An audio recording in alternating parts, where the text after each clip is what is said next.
This succinct, concise, pointed, clearly written guide will help anyone who aims to sell to big companies. Author Jill Konrath is practical, focused and no-nonsense.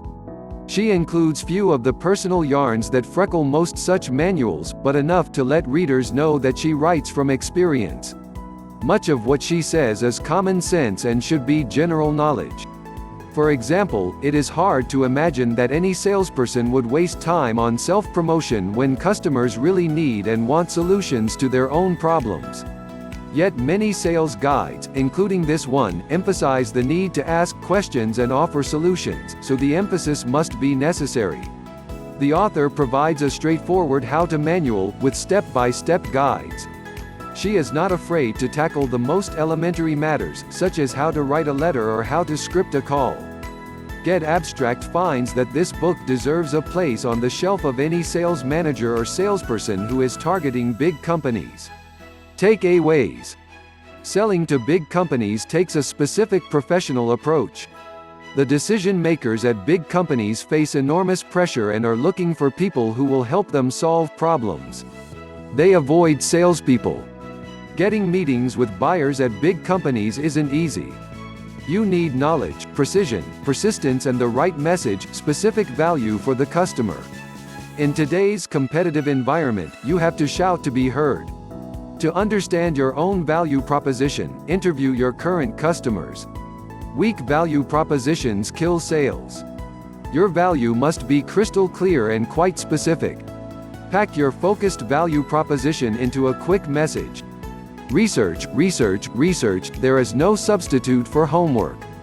Make corporate gatekeepers into your allies, they can be gate openers. Script your calls, voicemail messages, emails and letters so they express your value proposition in a compelling manner. Ask for honest feedback about them. Avoid self-promotion, it turns customers off and sends them away. Summary. No callbacks. Arranging sales meetings with decision makers at big companies is very difficult. If you find this to be true, you're not alone and you're not imagining it. Moreover, it probably won't get easier. Many market factors are coming together to make big companies even tougher to penetrate. They are globalizing, constantly reorganizing, restructuring and downsizing. Their people are trying to do more with less. They are dealing with constant change and are not eager to embrace any more of it.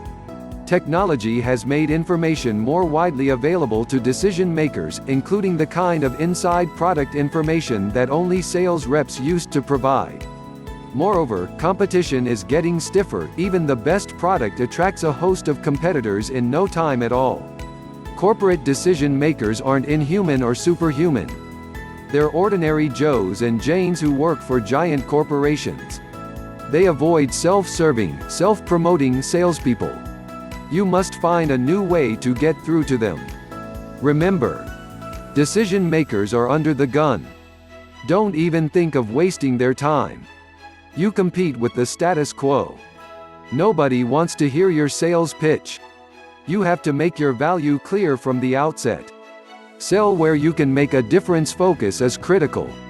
Don't try to sell to everyone.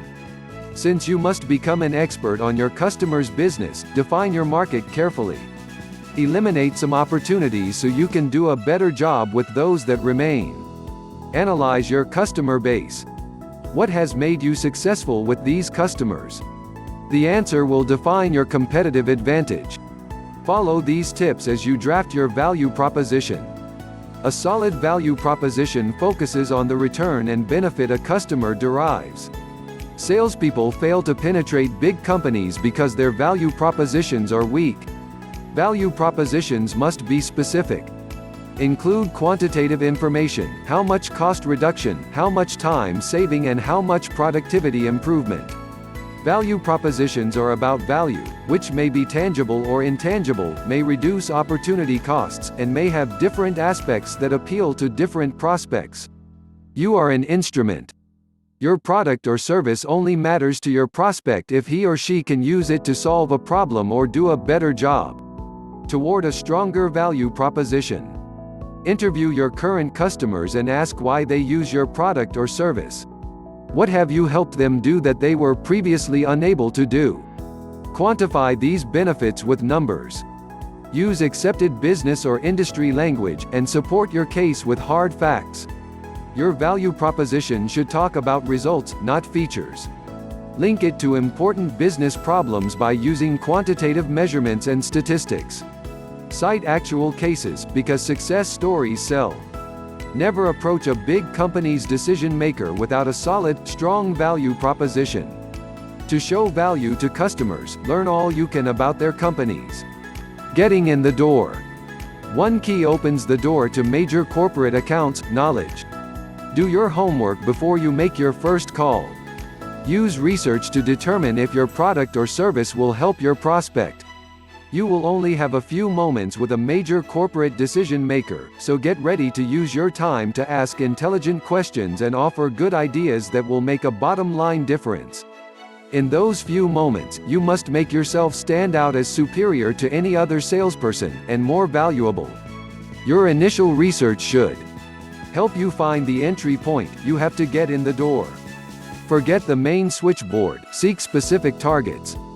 Big firms have many divisions and units. Identify the ones most appropriate to your product. Don't waste your time or the prospects. Teach you the prospect's business, know broad industry trends, how your prospect is responding to them, any organizational changes at your prospect's company, your prospect's big initiatives, what makes the company successful, what business issues matter most to it, the company's financial performance, its important decision makers, and its main products, services, competitors and customers. Show you the openings. Openings include actual problems you can use as opportunities if you can show how your product handles them. If you are a sales trader, note a slowdown in sales, a new product introduction or a new market entry. Speak the prospect's language. Every company has its own lingo. Learn it. Imitate it. When you talk with the company's people, you want to sound like an insider. Corporate decision makers want you to bring them ideas, make them think and expand their perspectives on what it takes to run their firms successfully. Use corporate websites, which are excellent sources of specific information. You can get financial information from many online resources, such as the Sex Edgar, the Thomas Register and others. Don't be afraid to interview your prospects, customers, employees or any other knowledgeable people. You might even test the prospect's product or service by ordering it. Be alert to triggering events, such as mergers, ownership changes, shifts in targeted earnings, new clients or new products. Such triggering events can help you craft a better value proposition and make it more relevant to the prospect. The news about networking. The news about networking is that much of it doesn't work and most networking events are useless for sales. Corporate decision makers don't attend them. Making your networking effective requires enormous effort, including sculpting the right elevator speech, a scaled-down version of your value proposition focusing on problems, benefits and opportunities. Once you have your elevator speech, find creative ways to meet relevant people. It's easier to get into big companies if you break them down into smaller sections, pursue opportunities with functional areas or departments within divisions for the easiest account penetration. Use your contacts, such as salespeople in related markets, friends, fellow alumni or suppliers. Attend events your prospects are likely to attend, such as trade shows and big conferences. Consider a strategic alliance. Look for partners who could benefit from offering a collaborative solution to a major company's problem. Today's market demands innovation and creativity in networking as in other things.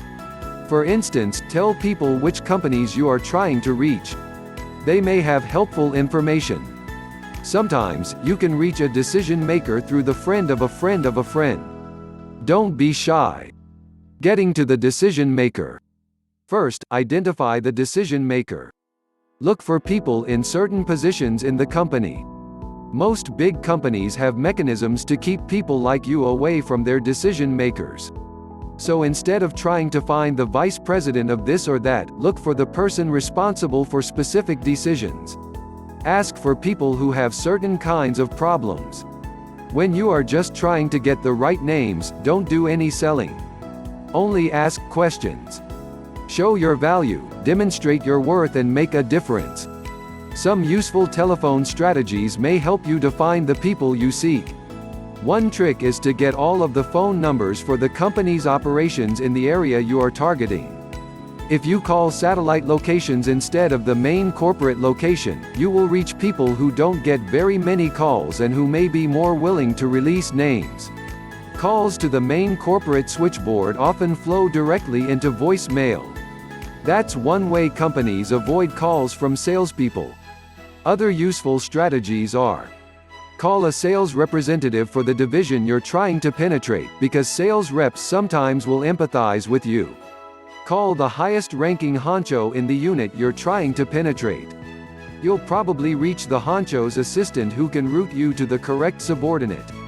Use the Contact Us page on the company's website to get the number you need. Contact a small office of a big company. Even if it is far from the main location, people there may help you. Get the basic data: full name, spelling, direct number and, if possible, email address. Use online discussion groups and forums to find people. Don't wait for callbacks. Don't sit around waiting for decision makers to call you. Have an active, aggressive entry campaign for the account. Consider what you know about the company. Develop sales tools and a step-by-step sales approach. The following items must be in your sales kit: scripts for voicemail messages that repeat your value proposition as many ways as possible to appeal to each specific prospect. Scripts for telephone conversations. Guidance for overcoming obstacles and countering the usual objections. Reference letters from your existing clients. Stories of past successes that correspond to the prospect's problem. Your company's newsletters or reports. Gift baskets and free samples. Postcards, and other light communications. Hint: funny ones may end up on the prospect's bulletin board. Selling to big companies is tough. Really tough. You probably won't get in the door on your first call.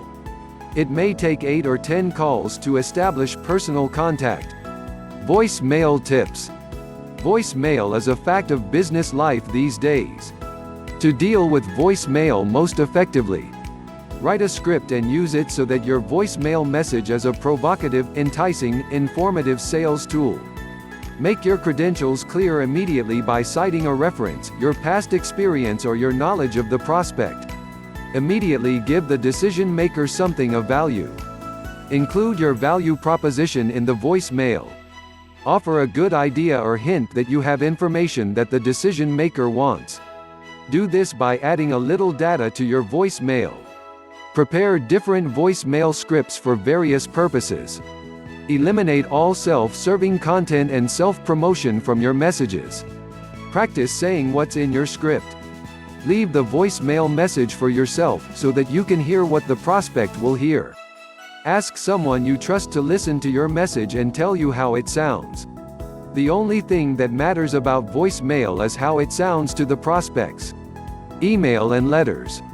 The techniques that apply to voicemail apply to written communication. Email and letters must be personal and focused on your value proposition. Emphasize triggering events and business issues that matter to the prospect. Email is easy to write, but that doesn't mean you should take it lightly. Dealing with resistance.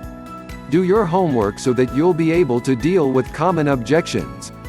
If the customer's company is happy with its current vendor, use your knowledge of the company to make it clear that you are offering something the current vendor does not provide. Don't accept a brush off. If the customer asks for more information, make sure that the information you give is about the customer's problem, not about your product. Get gatekeepers on your side by making it clear that you can help their boss. Sell the gatekeeper, and the gatekeeper will become your ally. Remember that follow-up calls are just as important as your initial call. It's not going to get any easier for you in the future. Use these principles when you eventually meet with the prospect face-to-face. Don't be nervous or discouraged. Your research has already taken you a long way.